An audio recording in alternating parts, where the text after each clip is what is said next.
Olá, pessoal. Estamos aqui hoje com mais um convidado para a nossa sessão de bate-papo aqui com engenheiros dos diversos setores da indústria, no caso específico de hoje, o setor de energia. Então, eu estou aqui com o engenheiro Eduardo Ramos, engenheiro formado pela UFCG em 2008 ou 2009, ele vai nos corrigir, e tem hora que a gente pode se confundir com isso aí. Teve uma passagem pela indústria calçadista, depois pela indústria automotiva, e já atuou há alguns anos no setor de energia como engenheiro de equipamentos. Ele vai nos explicar o que é que faz um engenheiro de equipamentos. E essa descrição do Eduardo, eu estou passando sem precisar ler cola nenhuma, porque nós nos conhecemos há muitos anos, que somos contemporâneos da graduação de engenharia mecânica na UFCG, lá dos idos de 2000 acho que conheci em 2003, por aí, e concluímos o curso juntos. Por isso que eu vou perguntar se foi em 2008 mesmo ou se foi em 2009. Se foi em 2008 ou 2009 que a gente terminou o curso, que eu não lembro não. Boa tarde a todos.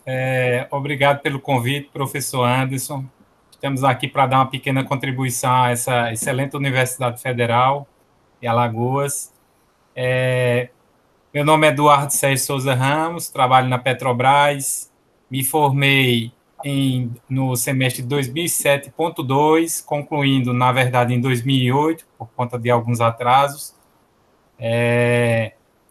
Iniciei minha vida profissional em estágio numa grande empresa, com a qual eu tenho muito orgulho de ter passado lá, que foi a São Paulo Alpargatas, seguindo para a indústria química, de borracha, de pneus, automotiva, e depois na área de geração de energia elétrica, em termoelétricas, iniciando por geração via motores de combustão interna. Ok, Anderson? Pronto. Então, isso aí, chegando nesse finalzinho aí, no tema termoelétrica, esse foi o tema que motivou o convite, fazer o convite ao Eduardo. Eu já começo agradecendo aí a disponibilidade, que eu sei que estamos, inclusive, passando por mais um período de crise hídrica, e eu acho que a empresa que ele atua deve estar trabalhando aí com 150% de capacidade para dar conta das demandas, né? E aí, quando a gente fala de termoelétricas, a gente fala hoje, né, eu trago para os meus alunos a realidade da mudança na matriz energética, da realidade dos carros elétricos que tendem a tomar as ruas nos próximos anos, o contexto das energias renováveis, a preocupação com o meio ambiente. Mas aí eu pergunto, Eduardo, no caso das termoelétricas, a gente ainda vai precisar contar com esse tipo de fonte de energia? Elas ainda serão necessárias? Como é que você vislumbra o futuro da geração de energia, especificamente das termoelétricas? Professor, essa pergunta interessantíssima, e no meu ponto de vista, falando em termos de Brasil, a matriz energética total, a questão elétrica, a base, a energia base é hidráulica. Então, ela é suscetível a épocas de cheias, de chuvas, e agora de secas, como nós estamos vendo aí a maior seca dos últimos 90 anos. Então, onde é que entra a geração de energia termoelétrica? Ela é uma energia complementar. Então, daí vem sua importância nesse contexto. Ela vem a dar o suporte quando os níveis das nossas barragens acabam por descer. Então, esse complemento faz com que não se deixe de suprir a carga demandada pela população e pelas indústrias. Não acredito de forma alguma que esse cenário energético via geração termoelétrica seja extinto. Na minha opinião, ela deve ser ampliada e revista, até porque o país tende a crescer cada vez mais, sua população aumentar. Então, isso é uma forma da gente complementar essa demanda de energia elétrica no país. Entendi. Então, no caso, na sua perspectiva, a tendência é de aumentar, né? Mas aí eu costumo dizer que acaba sendo um mal necessário, porque o que se fala que é uma energia cara, né? E aí você já bota a perspectiva de que, embora seja cara, a gente vai continuar precisando dela, porque ela, como complementar, ela vem suprir uma necessidade, como eu digo para os alunos, né? Bastou virar a chave e eu tenho energia, não preciso esperar chover. Aí, nesse caso, quando a gente fala dessa perspectiva de aumento de demanda por termoelétricas, vem sempre à nossa mente a preocupação ambiental, que está pegando hoje a nível internacional, mas nós somos engenheiros, né, e não vamos ficar só como ativistas, vamos encontrar soluções. Em termos de soluções, o que é que você visualiza assim de combustíveis? Porque a gente, quando fala em termoelétricas, o que vem à minha mente e à mente do público leigo, de forma geral, é o uso de combustíveis fósseis, né? E hoje o que é que se tem em termos de termoelétricas com relação ao consumo de combustíveis? Fósseis, pensando também em gás natural, ou a gente já tem termoelétricas com biocombustíveis, termoelétricas um pouco, digamos assim, mais tendendo a ser mais verdes? Como é que tá como é que anda por aí, mundo afora? Anderson, essa questão de biocombustíveis e combustíveis fósseis, a esmagadora maioria ainda se concentra nos combustíveis fósseis. Diesel, gás natural, o HFO, que é Heavy Fuel Oil. Esse basicamente é a questão que a gente está utilizando para a geração de energia. Claro que biocombustíveis está entrando no circuito também. Tem algumas usinas que estão usando etanol, que elas são são usinas tipo flex. Então, eu uso ou um combustível ou outro. Tem usinas que estão utilizando diesel e também que possuem queimadores adaptados para utilizar o próprio etanol, certo? As energias renováveis estão entrando no circuito também, de forma bem arrojada. Hoje a gente vê uma ampliação muito grande dessa energia sendo disposta no país, de norte a sul. Tem usinas já no Rio Grande do Sul, em Santa Catarina, e aqui no Nordeste é uma região bem favorecida para esse tipo de geração.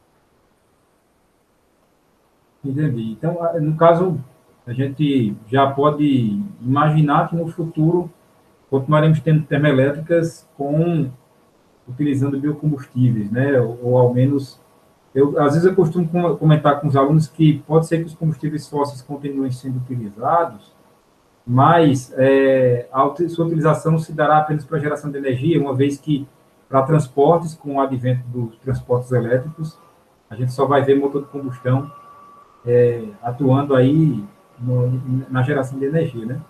E essa questão dos combustíveis, dos biocombustíveis, eu acho que ela vem bem, é uma solução, digamos, mais factível, né, diante da realidade atual. Aí eu estava pensando, né, você falando do uso dos biocombustíveis, falando da geração de energia, eu lembrando da tua formação, uma pergunta que era para eu ter feito no início. E como é que um engenheiro que começou trabalhando na indústria calçadista, foi parar numa termoelétrica trabalhando com energia, né? Como é que se deu esse caminho? Antes de você responder, eu lembro para os alunos que aquela coisa que eu sempre digo: nunca descartem nenhum conhecimento que vocês veem na academia, porque a gente não sabe onde vai parar quando termina o curso. E depois que termina o curso, passam-se os anos, a gente não sabe exatamente em que área vai atuar, e de repente aquele conhecimento que a gente negligenciava passa a ser um dos principais onde a gente trabalha, né? Então, Eduardo, conta aí um pouquinho assim, só interrompendo um pouco, gente, o assunto de energia, voltar só um pouquinho. Como é que ele foi parar onde ele está hoje, trabalhando com energia? Exatamente. Iniciei a vida, como falei anteriormente, lá na São Paulo Alpargatas, fábrica das famosas Havaianas. Na sequência, já viajando para Bahia, fui trabalhar lá no maior polo petroquímico da América Latina, quando entrei numa fábrica de pneus, chamada Bridgestone Firestone, do Brasil. Uma fábrica super moderna, com processo contínuo, né, de produção de pneus. À época eu lembro que eram 8.000 pneus diários. Hoje em dia sei que são bem mais, mas não tenho mais esse número.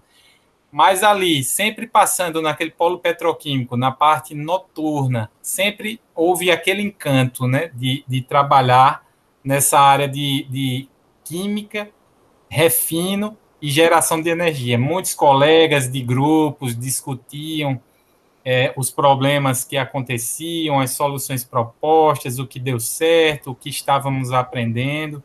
Então, houve esse encanto. Foi aí quando eu decidi por deixar essa área automotiva de fabricação de pneus e entrar de fato lá no polo petroquímico. Então, entrei na termoelétrica de 148 megawatts, eram 64 motores de combustão interna, Hyundai, fabricante Hyundai, de 2,5 megawatts hora. 2,5 megawatts de potência. São motores super robustos, de 4.000 cavalos, sobrealimentados, de grande consumo de combustível pela quantidade de motores. Então, diesel, foi um verdadeiro encanto. Pois não? Você fala motores, no caso, ciclo diesel. Motor diesel. Ciclo diesel. Motores ciclo diesel. Esses motores para geração de energia, professor, eles iniciam o processo utilizando o diesel. Então, há uma cambagem que a gente fala para esse óleo mais pesado, mais viscoso, e é aquecido e é jogado, injetado pelas bombas injetoras na câmara de combustão. Depois, ao se encerrar a operação, a gente acaba passando o diesel para haver a limpeza total do sistema, porque esse óleo pesado, ele é muito viscoso e impregna em tudo. Então, esse procedimento é fundamental para evitar entupimentos e danos às bombas injetoras e câmara de combustão, propriamente dita. É um ambiente super, hiper apto ao aprendizado. Então, o engenheiro, ele absorve muita informação, lidei com muitas pessoas de outros países e a evolução foi bem significativa no que tange ao aprendizado. Muitas decisões a serem tomadas e seguindo o caminho do fluxo de operação.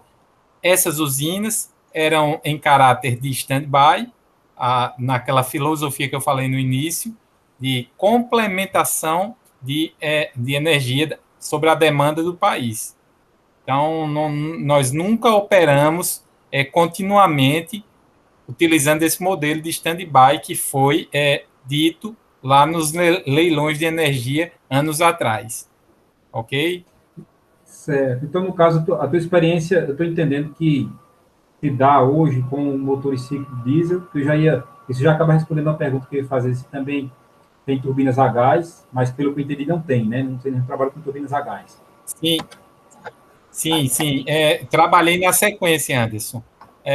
Depois eu me mudei, fui transferido e cheguei aqui no Alto do Rodrigues. Então, a gente começou a trabalhar com turbinas a gás GE, 7FA, turbinas de grande porte, heavy duty, né, industrial, cada uma com 160 megawatts de potência, e nessa outra usina, a gente já trabalhava num outro regime, já com cogeração, ou seja, a gente tem a turbina, a gás, no caso eram duas, e tínhamos duas caldeiras acopladas a cada turbina. Os gases exaustos dessas turbinas, que giravam em torno de 580 graus, vão diretamente para essas caldeiras aquatubulares, e geravam vapor superaquecido, em torno de 120 kg/força centímetro quadrado de pressão e 320 toneladas-hora de vapor. Não era fechado o ciclo, porque nós gerávamos vapor, mas distribuímos, na verdade, que ainda continua, para os postos de petróleo. Na geração de energia, se a gente fechasse o ciclo, a gente iria para uma turbina a vapor. Não é o caso. Lá é direto para os postos. Temos só um tipo de geração de energia, que é com as turbinas a gás. Então, essas sim estão gerando energia. Tem os seus geradores GE acoplados. as Entendi. Então, turbinas. você falando aí desse ciclo aí, eu estou me lembrando de termodinâmica, né? Entre a fonte fria e a fonte quente, vai inserindo um bocado de máquinas para ver se consegue extrair o máximo de energia, o máximo de trabalho possível, útil, né? E aí nessa cadeia aí, quer dizer, começou com Exatamente. Por turbina a aí, vapor, professor. depois entendi. Turbina a gás, turbina a vapor, e ainda o rejeito utilizando no processo petroquímico lá do petróleo. Exatamente, exatamente. Essa injeção aumenta muito a quantidade de barris de petróleo dia. Essa injeção de vapor superaquecido. É muito interessante lá o processo dessa unidade. Então, basicamente foi isso. Trabalho com motores de combustão interna para a geração de energia. São motores estacionários, é importante falar. Motores que são usados em navegação, mas que foram adaptados para geração de energia. Ou seja, tira-se a hélice do navio e coloca-se um gerador de energia. É isso. E a parte de turbinas a gás, que eu também faço esse suporte, e essa minha gerência atual faz esse tipo de suporte. Suporte a turbomáquinas, tanto motores quanto turbinas, a vapor e a gás. Entendi. No caso da tua equipe lá na empresa, vim perguntar sobre isso, né? Os nossos alunos são do curso de engenharia de energia, mas a gente sabe que no chão de fábrica se encontram engenheiros de diversas especialidades. Nesse caso específico, qual é o perfil profissional com quem vocês trabalham? São engenheiros mecânicos? Tem alguém de química? Tem alguém de energia especificamente? Como é que é esse mix de profissionais lá? Ô, Anderson, sempre tem que ter uma multidisciplinaridade nas termoelétricas. Então, tem engenheiros químicos tomando conta das especificações de combustíveis, de óleos lubrificantes, principalmente de água para geração de vapor, para a gente não ter problema nas caldeiras. Tem os engenheiros mecânicos que tomam conta de todos os equipamentos, turbomáquinas, tubulações, estruturas, inclusive manutenção geral da planta, e os engenheiros eletricistas, que fazem parte das manutenções elétricas, tomam conta das subestações, e são os profissionais que tomam conta de NR10, né? Profissionais habilitados, que nós chamamos. Essa interdisciplinaridade é importantíssima, inclusive quando se tem a agregação para planejamentos de manutenção. Então, reunido todas as pessoas para a gente poder tomar as melhores decisões, as decisões mais assertivas, que ajudem a empresa a seguir no caminho certo, né, no caminho correto. Entendi. No caso, essa multidisciplinaridade, ela é necessária nas paradas de manutenção, nas operações, no dia a dia, né? E aí, falando de dia a dia, por exemplo, como é o teu dia a dia hoje? Porque quando a gente vê na descrição das suas funções atuais, está lá como engenheiro de equipamentos. O teu dia a dia se dá com relação à instalação de equipamentos, ou manutenções, ou é tudo isso junto? Fica mais chão de fábrica, ou fica mais no escritório? Como é que é essa rotina aí na empresa? Essa gerência que eu estou atualmente, trabalhando atualmente, nós damos os suportes. Então, nós somos as pessoas, os contatos que as usinas, os ativos procuram quando tem maiores problemas. Então, nós prestamos consultorias técnicas e orientações gerais para operar e manter e planejar uma manutenção. Esse é o foco da gerência atual que eu estou participando, né? E isso você falando, dá a impressão que esse é um setor da empresa que presta serviço aos demais setores. Então, seus clientes não são empresas externas, e sim o próprio grupo do qual vocês fazem parte. Isso é assim que eu entendi, né? Exatamente. Eu já ia perguntar Exatamente. quem era o Na área cliente. de energia e gás, nós que fazemos os suportes às turbomáquinas. Não só, Anderson, até complementando a parte de geração de energia. Hoje, o suporte de turbomáquinas dá nas unidades de tratamento de gás. Então, lá tem compressores, todos os equipamentos mecânicos e pequenas usinas de geração para que suprem aquela demanda. Então, gás e energia que a gente fala, que nós demos o suporte. É para a área de gás e energia da De Petrobras. energia, né? Uma coisa que ia perguntar, que é uma curiosidade que inclusive eu tenho, porque eu não tenho vivência com termoelétricas, né? A gente fica na teoria e fica buscando essas informações de caráter prático para trazer para os alunos e diminuir essa distância que existe entre a academia e a indústria, né? Aí, com relação às máquinas, por exemplo, se vocês desejam aumentar a eficiência térmica da máquina, a eficiência energética de alguma forma, essas máquinas elas já vêm com a configuração engessada, ou é possível fazer alguns ajustes, algumas modificações com a máquina em operação, visando essa melhoria de eficiência?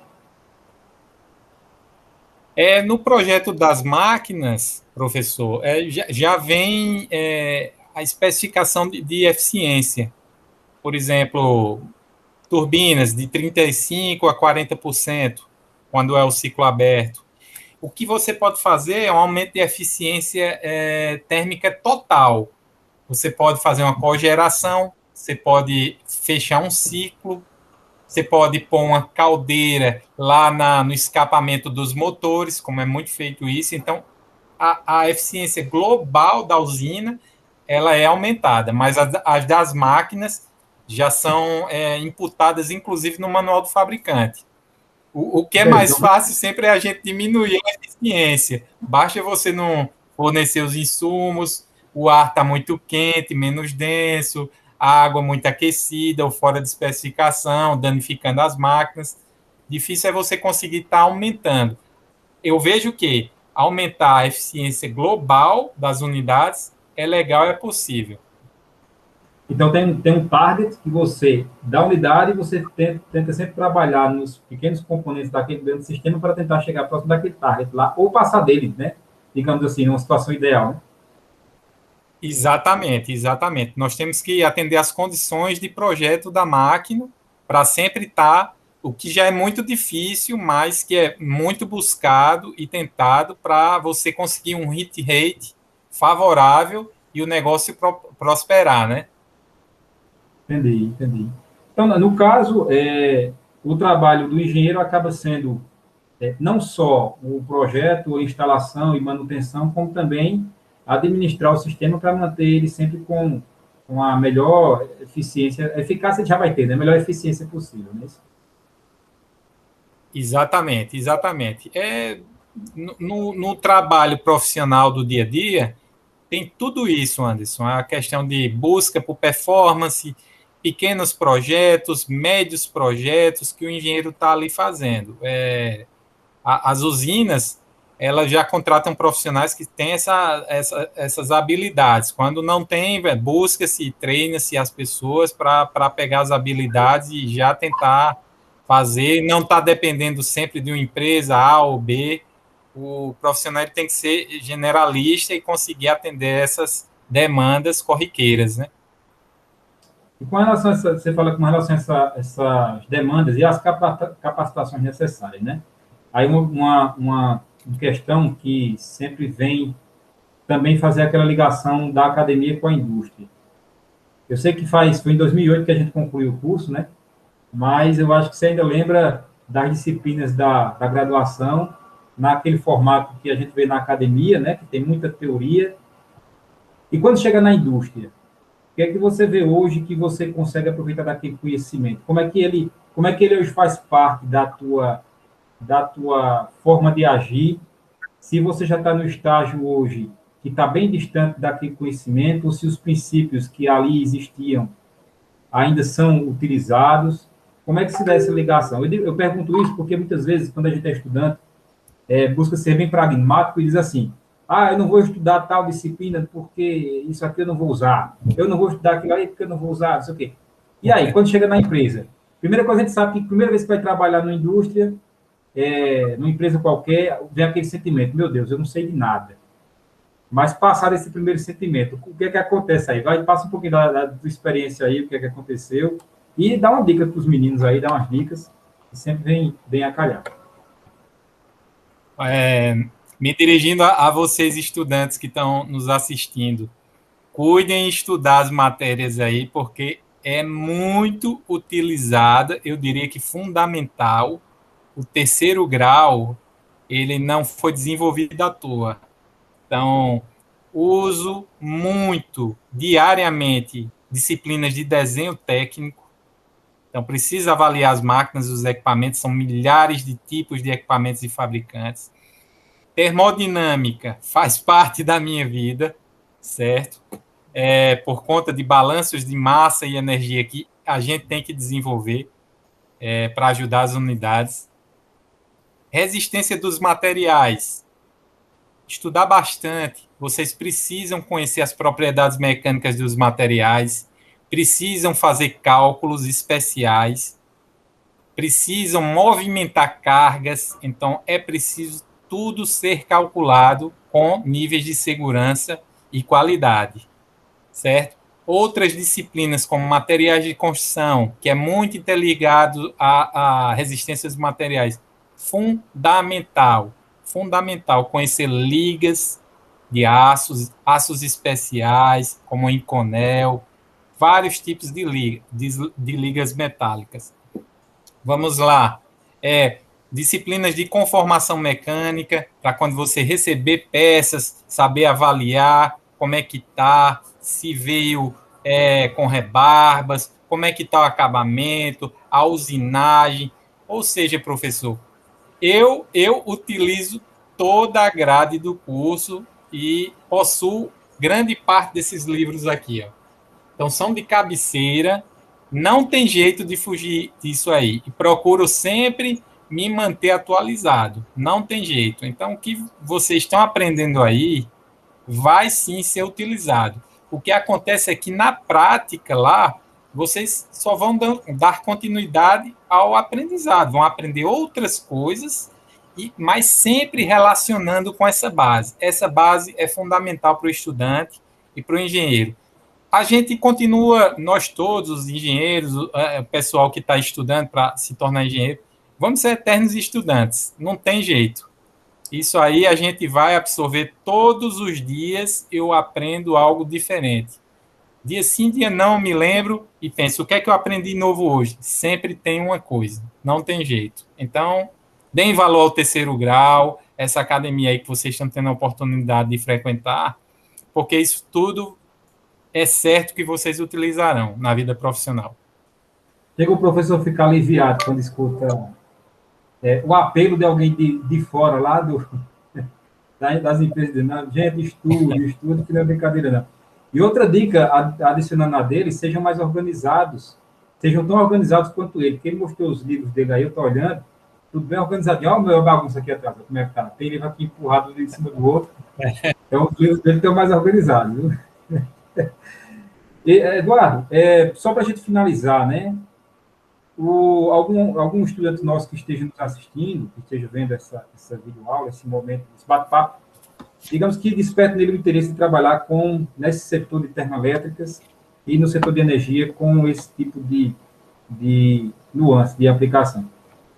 Quais são, ainda estando na universidade, quais são as dicas que você dá com relação a algum curso que ele possa fazer, um curso extra, idiomas, como é que é a questão do uso de idiomas? Eu sempre, em toda disciplina minha, eu levanto essa bandeira aí, como é que está o inglês e tal.